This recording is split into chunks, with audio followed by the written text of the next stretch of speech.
พวกเจ้าเว้าคือคอยบ่โดยเฉพาะคนลาวบางบุคคลบางจุมพวกที่บ่หวังดีใส่ลายไป4ประเทศลาวเว้าแนวนี้แนวนั้นเนาะต่อประเทศชาติบ้านเมืองของตัวเอง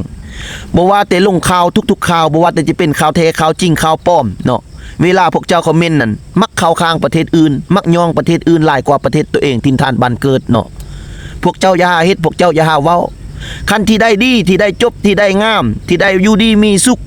บอนมันบ่ทุกข์บ่ยากบอนมันหังมันมีบอนมีเงินมีคำหลายบอนจีสนุกสบายพวกเจ้าก็ไปอยู่หั่นเนาะเว้าแล้วบ่ต้องอยู่เว้าแล้วก็ต้องไปเนาะบ่มีผู้ใดห้ามบ่มีผู้ใดดึงบ่มีผู้ใดจ้องผู้ใดลังผู้ใดมัดผู้ใดผูกพวกเจ้าเนาะเว้าแล้วละไปเนาะเว้าแล้วยังอยู่บอนเก่าสิเว้าหาสแตกหยังเนาะ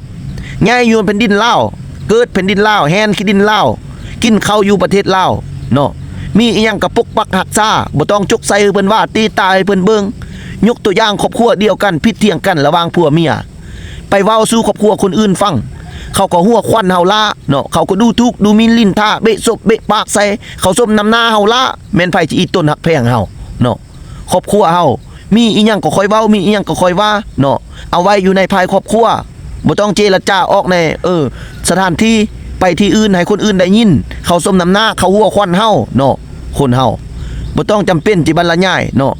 คันมักอยู่ก็อยู่บ่มักอยู่ก็นี่มันพี่ตัวใดดึงมันพี่ตัวใดจองเนาะบ่ได้มันบ่ทุกข์บ่ได้มันบ่ยากบ่ได้บ่ลำบากขาดเคินมีเงินมีคำหลายบ่จีสนุกสนานเนาะมีกินมีอยู่เจ้าก็ไปเนาะแม่นผู้ใดห้ามผู้ใดจองผู้ใดดึงเนาะคันบ่มักแล้วก็นี่อย่าเว้าเถื่อหน้าอย่าเฮ็ดพวกเจ้าว่ามันทุกข์สมบ่ประเทศลาวเฮาทุกมือนี่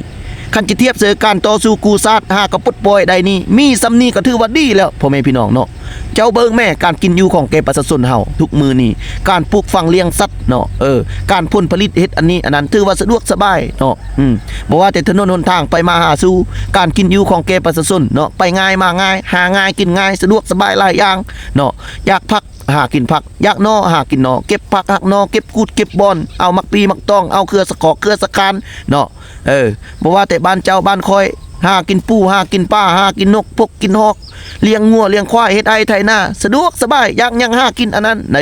เอาอยู่ไสมาเทียบได้เนาะมีครบหมดทุกวงจรเนาะอยู่ง่ายกินง่ายบ่ว่าแต่ยามบุญยามงานไปบ้านได้ก็มีแต่พี่แต่น้องกอดคอกันจับมือถือกอยทักทายสบายดียกเหล้ายกเบียร์ซุ่มแซวกันเป็นพี่เป็นน้องฮักแพงปองดอง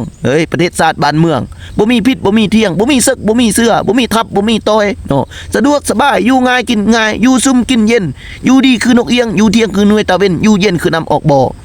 พ่อแม่เฮาอายเอื้อยน้องอยู่พีหมดเนาะสะดวกสบายหลายอย่างเนาะอยากยังหากินอันนั้นเนาะป้านนั่นไผยังสิว่าประเทศลาวเฮาทุกข์ยากลำบากขาดเคินเนาะมันก็ดีแล้วเนาะพี่น้องเนาะแต่ว่าอันพวกใดที่เว้าหั่นน่ะดูทุกข์เหยียบยามยกตัวอย่างคือบักเขียวบ่แล้วก็ผู้อื่นๆกำลังสิสืบทอดหากระปงนอปงแนงมานี่ก็ยังมีเนาะแล้วเศร้าซะอันที่เว้าหั่นเศร้าคิดคันสิเว้าแล้วไปอยู่ใกล้พุ่นบ่ต้องอยู่เนาะ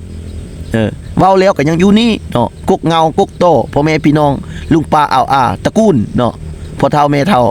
เสื้อสายจินทานบ้านเกิดยังอยู่นี่ตัวเองไปผู้เดียวเว้าแบบเขาก็สั่งพ่อแม่พี่น้องตัวเองละเนาะที่ว่าสเตียอย่างเนาะฉะนั้นแล้วเศร้ามิดเนาะพี่น้องเนาะทุกปานใดก็บ้านเมืองเฮาสบายก็บ้านเมืองเขาคันเว้าแล้วไปคันบ่ไปแล้วอย่าเว้ามิดสุบหันอย่าปากเนาะเอาสำนี้ละทุกคน